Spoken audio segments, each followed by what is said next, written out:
Part number 4, turning off electric stove and appliances. Oh, actually,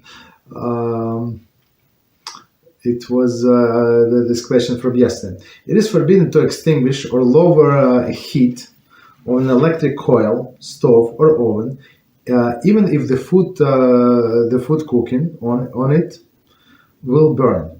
Similarly, it is forbidden to turn off any electric appliance on Yom Tov for any reason. Okay, thus one may not turn off an electric light, even if it is disturbing his sleep. However, it is permitted to ask non-Jew to turn off a light or appliance for legitimate Yom Tov purpose. Okay, so let's do it from the beginning, and we're going to add to whatever it says here.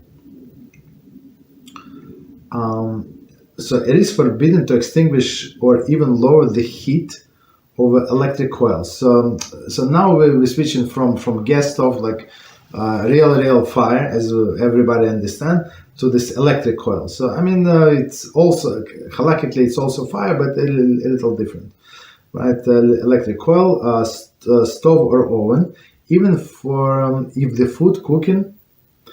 1 second. Extinguish or lower heat of fire of an electric coil, stove or oven, even if the food cooking on it will be burned. So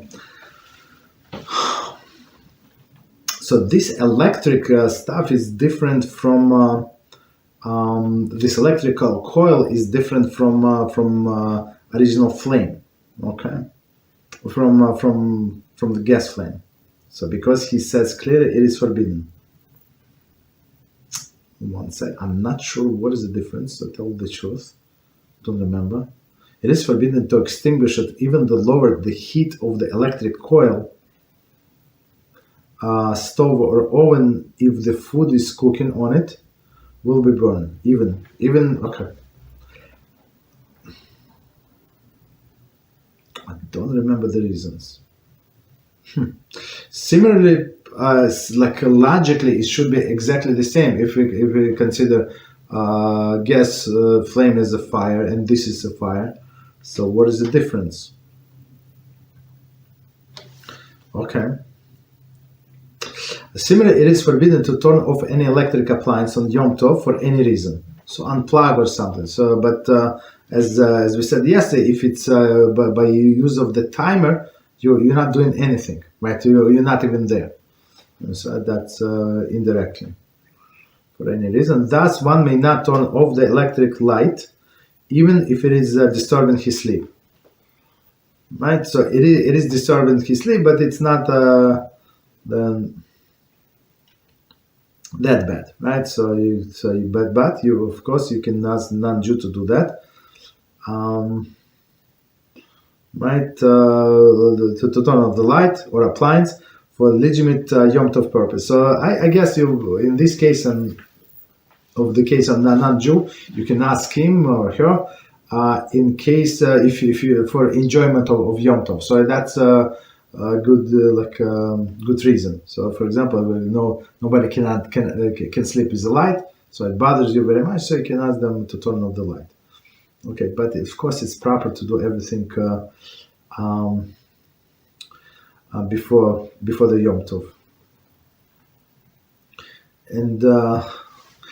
and do not have timers. So it's some people have timers in a bedroom and somewhere, like if for sure you need their lights. So sometimes timers go crazy, or you forgot to reset the timer for what is it, the time daylight saving change, right? So it would be on for extra hours. So okay, and sometimes they would go crazy. They can reset themselves. I mean, that's what happened with older timers. I never had this experience, but some people did. Because why? You have to reset it always on auto. When you using the same timer, right, for like manual during the week, but when you want to go auto, you have to reset it on auto. But there is a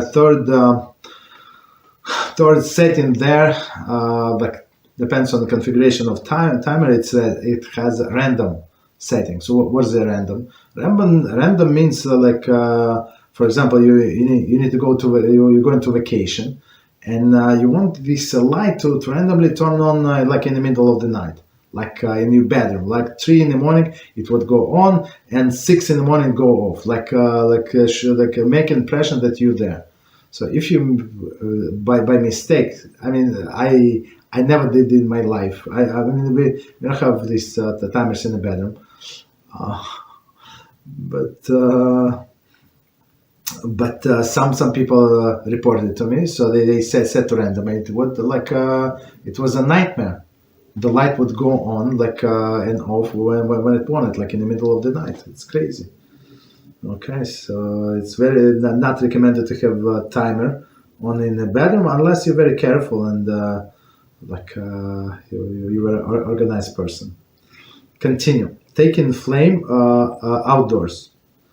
When carrying flame outdoors, one must take precautions to prevent the flame from being extinguished by the wind. Right. So what does it mean? On sukkahs, right? On sukkahs, we will light in a sukkah. Right, so your flame, your earth-side candle is in the house, so you want to bring outside second day to light in the sukkah, 100%. Okay, so must be very careful not to, so the flame would not be extinguished. Okay.